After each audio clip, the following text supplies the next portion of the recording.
नमस्कार दोस्तों, आप सभी का स्वागत है आपके अपने यूट्यूब चैनल पर। आज हम आपके सामने हाजिर हुए एक नए वीडियो के साथ। आज का वीडियो बहुत इंपॉर्टेंट है। आज हम बात करेंगे राजस्थान बोर्ड परीक्षा 2024। जी हाँ, आपकी बोर्ड परीक्षा जो कि मार्च में शुरू हो रही है, उसके लिए आज हम कक्षा 10वीं के गणित विषय के मॉडल पेपर के साथ हाजिर हुए हैं। हमने कक्षा 10वीं के अन्य विषयों के मॉडल पेपर अपलोड कर रखे हैं। यदि वो वीडियो अभी तक आपने नहीं देखे हैं तो जल्दी से चैनल पर जाकर उनको भी देख लीजिए। और आपने हमारे चैनल की सदस्यता नहीं ली है तो सदस्यता ले लीजिए और बेल आइकन प्रेस कीजिए ताकि आने वाले वीडियो की हर नोटिफिकेशन सबसे पहले आप तक पहुंच सकें। आइए अब हम आज का वीडियो स्टार्ट करते हैं। आप देख सकते हैं ये बोर्ड द्वारा जारी किया गया मॉडल प्रश्न पत्र हैं जो हल सहित आपको बताया जाएगा।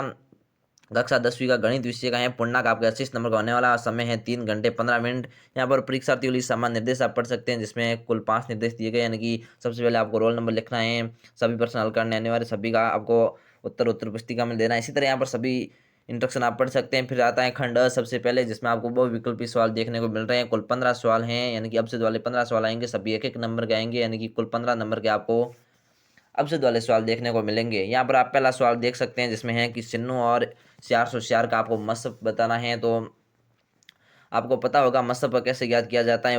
इन दोनों में ऐसी छोटी संख्या जिसका इन दोनों में भाग जाता हो तो यहाँ पर चार इसका राइट आंसर होगा, क्योंकि चार का भाग सिन्नू में भी जाता है और 404 में भी जाता है, लेकिन बाकी संख्या का भाग एक में जाता है और एक में नहीं जाता है। यहाँ पर देख सकते हैं 16 का सिन्नू में जाता है लेकिन 404 में नहीं जाता है। 12 का भी सिन्नू में जाता है लेकिन 404 में नहीं जाता है।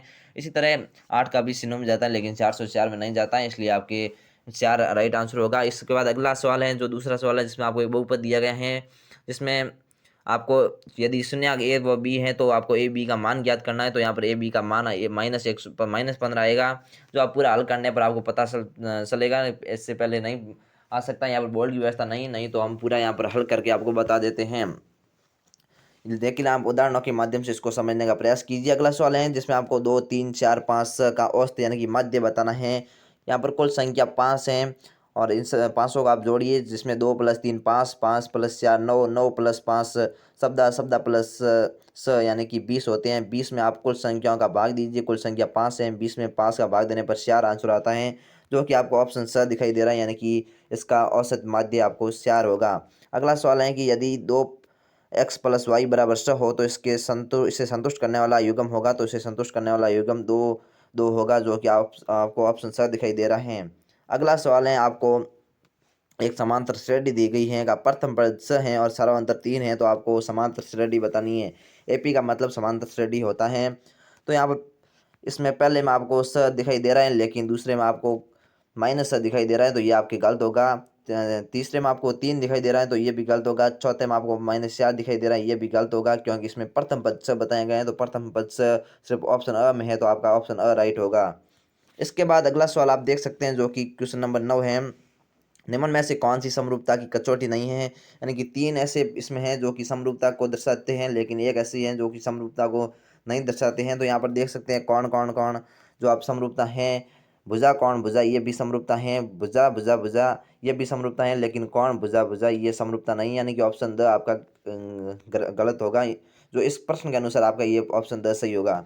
इसके बाद अगला है बिंदु ए 4 0 तथा 4,0 तथा बिंदु बी का मान 0 4 है हो तो ए बी का मध्य बिंदु ज्ञात करना है। यहाँ पर आप 2 लाइनें खींच सकते हैं, चाहे ऐसे खींच सकते हैं या फिर चाहे आप ऐसे खींच कर इसको हल करना है। आप किसी तरह कर सकते हैं। यहाँ पर आप ए लिख सकते हैं, यहाँ पर आप 20 लिख सकते हैं। ये कहें 4 0 तो पर यहाँ पर 4 लिख सकते हैं, यहाँ पर 3 लिख सकते हैं, फिर यहाँ पर 2 लिख सकते हैं, यहाँ पर 1 लिख सकते हैं और यहाँ पर 0 लिख सकते हैं। इसका है 0 4 तो यहाँ पर आप 0 लिख सकते हैं, यहाँ पर आप 1 लिख सकते हैं या 2 तो है ही, और यहाँ पर आप 3 लिख सकते हैं और यहाँ पर आप 4 लिख सकते हैं। यह आप पूरा लिखने के बाद इसका मध्य बिंदु, तो इसका भी मध्य बिंदु 2 है और इसका भी मध्य बिंदु 2 है, तो यहाँ पर 2 2 आपका राइट आंसर होगा, जो कि ऑप्शन स में आपको दिखाई दे रहा है। इसके बाद अगला सवाल है जो कि 8वां सवाल है। आपको त्रिभुज है ए बी सी, जिसमें कौन बी समकोण है, तो कोस ए बराबर 3/5 हो तो साइन ए का मान ज्ञात करना है, जिसमें आपकी साइन ए का मान 4/5 होगा, ऑप्शन ब। इसके बाद अगला सवाल है जो कि 9वां सवाल है। किसी मीनार की छाया इसकी ऊंचाई के बराबर हो तो सूर्य का उन्नयन कोण आपको बताना है, यानी कि मीनार की छाया और ऊंचाई इसकी बराबर है, तो आपको सूर्य का उन्नयन कोण बनाना है बताना है। तो यहाँ पर आप देख सकते हैं, यह चित्र बनाकर आप अच्छी तरह से समझ सकते हैं, लेकिन यहाँ पर बोर्ड की व्यवस्था नहीं होने के कारण मैं आपको चित्र द्वारा नहीं समझा सकता, लेकिन इसका राइट आंसर होगा 45 डिग्री। अगला आपको एक वर्ग अंतराल दिया गया है 25 और 10 और 25 का वर्ग से आपको बताना है। तो जब 10 और 25 में आपको गैप दिखाई दे रहा है 15 का, 15 में आप 2 का भाग देंगे यानी कि आधा करेंगे तो 4.5 आएगा। लेकिन यहाँ पर 10 पहले हैं तो 10 में 7 जोड़ेंगे तो 17.5 आपका राइट ऑप्शन होगा, जो कि इस ऑप्शन स में दिखाई दे रहा है। इसके बाद अगला सवाल आप देख सकते हैं जो कि 11वां सवाल है। किसी वृत्त के व्यास के सिरों पर खींची गई स्पर्शरेखाएं आपस में होती हैं तो स्पर्शरेखाएं आपस में समांतर होती हैं, जो कि ऑप्शन ब है। अगला सवाल है कि भुजा 7 सेमी वाले एक घनाकार ब्लॉक के ऊपर एक अर्धगोला रखा हुआ है। अर्धगोले का अधिकतम व्यास हो सकता है तो अर्धगोले का अधिकतम व्यास 7 सेमी हो सकता है। अगला सवाल है कि एक वृत्त के प्रत्येक चतुर्थांश के कोण का मान होता है, यानी कि प्रत्येक चतुर्थांश के कोण का मान आपको बताना है। तो ये वृत्त है, वृत्त में आप 4 चतुर्थांश होते हैं तो यहाँ पर आप जैसे बनाते हैं तो यहाँ पर सभी का कोण का माप 90 डिग्री होगा, यानी कि समकोण होगा। तो यहाँ पर 90 डिग्री आपका राइट आंसर होगा, जो कि ऑप्शन द दिखाई दे रहा है। इसके बाद अगला सवाल है जिसमें आप देख सकते हैं एक पासे को उछालने जाने पर 100 से बड़ा अंक आने की प्रायिकता है। तो 100 से बड़ा अंक आने की प्रायिकता 0 है, क्योंकि एक पासे में 100 अंक होते हैं तो 100 से बड़ा अंक आने की प्रायिकता 0 होगी। अगला आपको प्रश्न है समांतर श्रेणी से संबंधित, जिसमें आप देख सकते हैं समांतर श्रेणी दी गई है -3 -1/2 और 2 दी गई है और इसका 11वां पद आपको ज्ञात करना है। तो समांतर श्रेणी का पद ज्ञात करने के सूत्र हैं, जिसमें मैं सूत्र यहाँ पर बता देता हूँ। a+n-1 गुणा डी आपको करना है, यहाँ पर माइनस है, यानी कि a+n-1 गुणा डी है। तो यहाँ पर a का मान है जो कि पहला पद है तो -3 पहला पद है, प्लस n का मान है, यानी कि आपको कौन सा पद ज्ञात करना है तो 11 पद ज्ञात करना है। 11 - 1 गुणा डी का है। इसके अंतर सारा अंतर कितना है तो सारा अंतर इसका 2.5 है।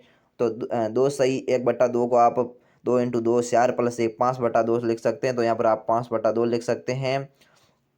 फिर इसको आप लिखेंगे कि -3 आएगा, -3 फिर आगे था कि 11 - 1, 11 में से आप 1 घटाएंगे तो आपके 10 बचेगा। 10 गुणा 5/2, तो फिर आपका 2 का भाग आप 10 में दे सकते हैं, जिसमें आप 5 आएगा। 5 × 5 25, -3 प्लस के हैं, -3 है और प्लस के 25 हैं तो -3 + 25, जिसमें 25 में से प्लस के और माइनस के 3 हैं तो फिर आपके प्लस के 22 रहेगा। तो अब यहाँ पर आपका 11वां पद 22 होगा, जो कि आपको ऑप्शन नंबर में दिखाई दे रहा है। इसका आंसर आपके 22 होगा। इसके बाद यहाँ पर आप पूरी उत्तर तालिका देख सकते हैं, जिसमें सभी के आंसर बताए गए हैं। इसके बाद रिक्त स्थानों की आपको पूर्ति करनी है, जिसमें आपको कुल 7 रिक्त स्थान दिए गए हैं, सभी 1-1 नंबर की है। इन सभी के आंसर आपको इसी के नीचे दिखाई दे रहे हैं। तो यहाँ पर आप रिक्त स्थानों की पूर्ति आराम से कर सकते हैं। इसके बाद अगले हैं आपको अति लघुत्तम प्रश्नों के उत्तर देने हैं। ये भी आपके 1-1 नंबर के क्वेश्चन हैं। यहाँ पर है कि 1260 के अभाज्य गुणनखंडों को घातांक के रूप में आपको लिखना है। तो 1260 का आपको अभाज्य गुणनखंड करना है, आपको अभाज्य गुणनखंड करना आता ही होगा। यहाँ पर आप देख सकते हैं कि सबसे पहले आपको 1260 लिखा हुआ है, फिर इस 1260 में 2 का भाग दिया तो आता है 730, 730 में आपके 2 का भाग जाता है तो आता है 315, 315 में आपके 2 का भाग नहीं जाता है, 3 का भाग जाता है तो फिर यहाँ पर 3 का भाग दिया है। फिर आता है 105, 105 में भी 3 का भाग जाता है तो फिर आता है 35, 35 में 5 का भाग जाता है तो आता है 7, 7 में आपको 7 का भाग ही जाता है। तो यहाँ पर अभाज्य गुणनखंड पूरा हो जाता है। फिर आपको यहाँ पर ऐसे लिख सकते हैं 1260 2 × 2 गुणा 3 × 3 गुणा × 5 × 7 बराबर 2 आपके आए हुए 2 बार और 3 आए हुए हैं 2 बार, फिर 5 और 7 आप अलग अलग लिख सकते हैं, यानी कि आपको घातांक रूप में लिखना है। तो यहाँ पर आप 2 की घात 2 आता है, 3 की घात 2 है, 5 और 7 की घात 1-1 है, यानी कि 5 और 7 एक बार आए हुए हैं। इसके बाद अगला आप देख सकते हैं यदि बहुपद 2x² + x + k का 1 0 1 3 है तो k का मान ज्ञात करना है। तो इसी तरह आप यहाँ पर पूरा समझाया हुआ है, यहाँ पर आप k का मान आराम से ज्ञात कर सकते हैं। आपको पक्षांतर करने के बाद k का मान आएगा, जो कि k का मान -21 है। इसके बाद अगला सवाल है कि 9 पेंसिल तथा 8 पेन का मूल्य 56 रुपये है तो इसे 20 गणितीय समीकरण के रूप में आपको लिखना है। माना एक पेंसिल का मूल्य आपको x मानना है सबसे पहले, उसके बाद आगे है कि और एक पेन का मूल्य आपको y मानना है। तब प्रश्नानुसार आपको करना है। पेंसिल का मूल्य है 9 तो 9x और y का है तो 8y बराबर 56 है। इसके बाद यहाँ पर आपके ये समीकरण बन गया है 9x + 8y बराबर 56। अगला सवाल है जिसमें आप देख सकते हैं आपको एक त्रिभुज है दिया गया है और इसी अनुसार आपको डी बी की लंबाई ज्ञात करनी है, तो इसको आप आराम से कर सकते हैं। इसी तरह यहाँ पर सभी सवाल आप आराम से देख सकते हैं और सभी के आंसर प्रश्न के तुरंत नीचे बताए गए हैं, तो इसको आप समझकर सभी सवाल आराम से कर सकते हैं। ये बोर्ड द्वारा जारी मॉडल पेपर है तो इसमें आपको लगभग परीक्षा में कम से कम 7 से 8 सवाल देखने को मिलेंगे। तो इस प्रश्न पत्र को आप आराम से मिलाकर पढ़िए। पहले आप हो सके तो एक बार बिना देखे हल कीजिए, ताकि आपको पता चल सके कि आपके कितने नंबर आ रहे हैं। इसी तरह इसके बाद आते हैं लघुत्तरात्मक प्रश्न, जो कि खंड ब में है। इसमें आपको लघुत्तरात्मक प्रश्न 2 नंबर के दिखाई दे रहे हैं, जिसमें आपको सिद्ध कीजिए कि √2 एक अपरिमेय संख्या। आपको बताना है कि √2 एक अपरिमेय संख्या है, सिद्ध करना है।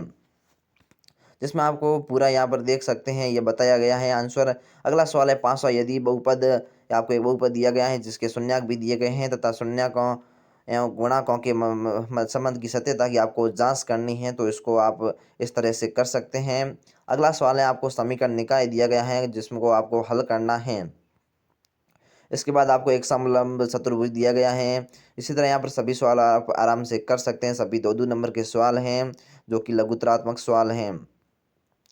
जो कि इसका 11वां सवाल है, जो बहुत इंपॉर्टेंट सवाल है कि सिद्ध कीजिए किसी वृत्त के व्यास के सिरों पर खींची गई स्पष्ट रेखाएं समांतर होती हैं। तो आपको इसी तरह पहले वृत्त बनाना होगा और फिर इसके व्यास के सिरों पर आपको रेखाएं खींचनी होगी और इसी तरह आपको सिद्ध करना होगा। फिर आपको नीचे लिखना होगा सिद्ध करना है। इसी तरह फिर उत्पत्ति लिखनी होगी कि जो इसमें लिखी गई, इसी तरह आपको उत्पत्ति भी लिखनी होगी।